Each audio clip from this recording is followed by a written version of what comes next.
नमस्कार, मेरा नाम डॉक्टर प्रशांत कुमार है।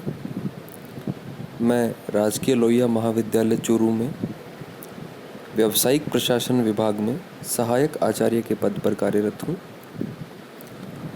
यह वीडियो मैंने बीकॉम फर्स्ट ईयर के स्टूडेंट्स के लिए बनाया है।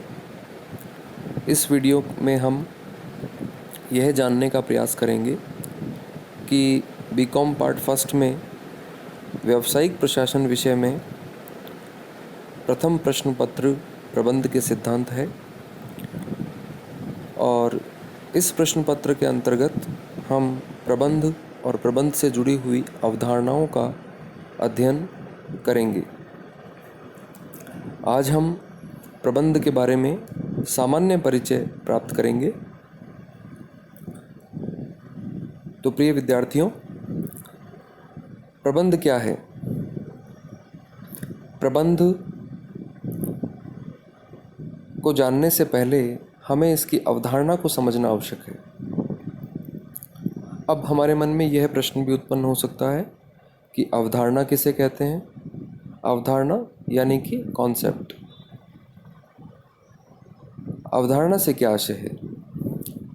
अवधारणा का अर्थ है कि जब कोई व्यक्ति किसी वस्तु, किसी आकृति, किसी स्वरूप को जिस रूप में देखता है, सुनता है, समझता है अथवा ग्रहण करता है, वैसी ही छवि उस विषय वस्तु के संबंध में वह व्यक्ति अपने मनोमस्तिष्क में बना लेता है। इस प्रकार यह जो छवि बनाई जाती है, यह अवधारणा कहलाती है। तो प्रबंध की अवधारणा का आशय भी इससे संबंधित ही है। अर्थात जब हम प्रबंध को जैसा देखते हैं, जैसा समझते हैं, जिस रूप में हम प्रबंध का स्वरूप ग्रहण करते हैं, हम प्रबंध को वैसा ही पाते हैं। तो प्रबंध को हमारे पूरी दुनिया के लोगों ने या पूरी दुनिया के जो विद्वान हैं, उन्होंने अलग अलग नज़रिए से देखा है, अलग अलग स्वरूप में उसको परिभाषित किया है। प्रबंध के बारे में एक मशहूर प्रबंध शास्त्री हुए हैं पीटर एफ ड्रकर। उन्होंने भी कुछ महत्वपूर्ण वक्तव्य जारी किए हैं। पीटर एफ ड्रकर के बारे में जानने से पहले हम ये जानने का प्रयास करेंगे कि उन्होंने प्रबंध के क्षेत्र में किन बातों को रेखांकित किया है। पीटर एफ ड्रकर ने प्रबंध को एक अनिवार्य, विशिष्ट तथा शीर्ष संस्था के रूप में सामाजिक इतिहास में एक आधारभूत घटना के रूप में परिभाषित किया है। मानव ने जब से समूह में रहना और कार्य करना प्रारंभ किया है, तभी से संगठन एवं प्रबंध कार्य का सूत्रपात हुआ है। जैसे जैसे मनुष्य के ये समूह अथवा संगठन विस्तृत होते चले गए, वैसे वैसे ही उनकी व्यवस्था करना या उनको सुचारू रूप से संचालित करना भी कठिन या यूँ कह सकते हैं कि जटिल होता चला गया। आज हम 21वीं शताब्दी में जब अंतर्राष्ट्रीय स्तर पर देखते हैं, तो हमें विविध प्रकार के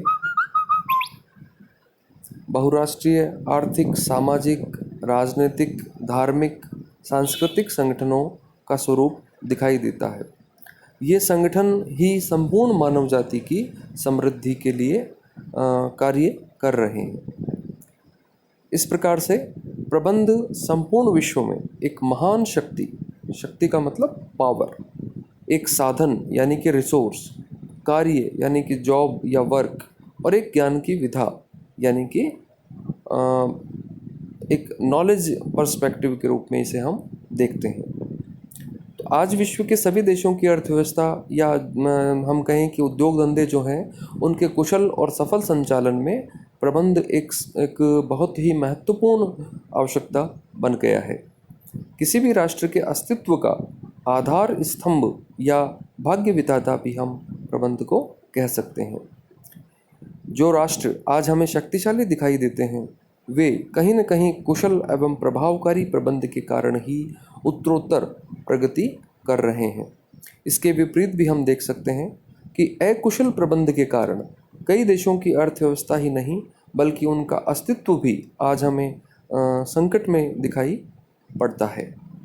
इसलिए आज संपूर्ण दुनिया में यह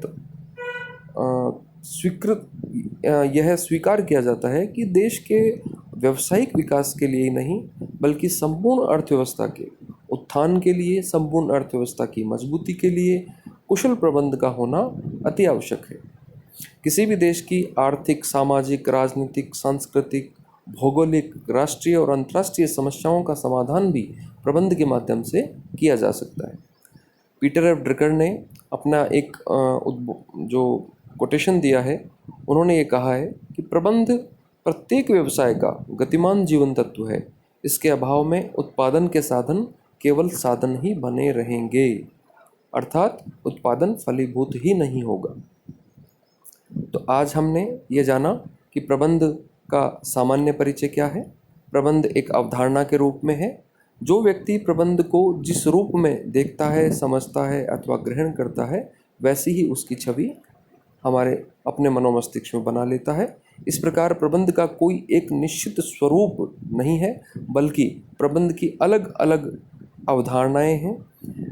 कुछ लोग इसे एक कला के रूप में देखते हैं, तो कुछ अन्य लोग इसे एक विज्ञान के रूप में भी देखते हैं। बाकी विषय वस्तु का अध्ययन हम अगले वीडियो में करेंगे। Thank you.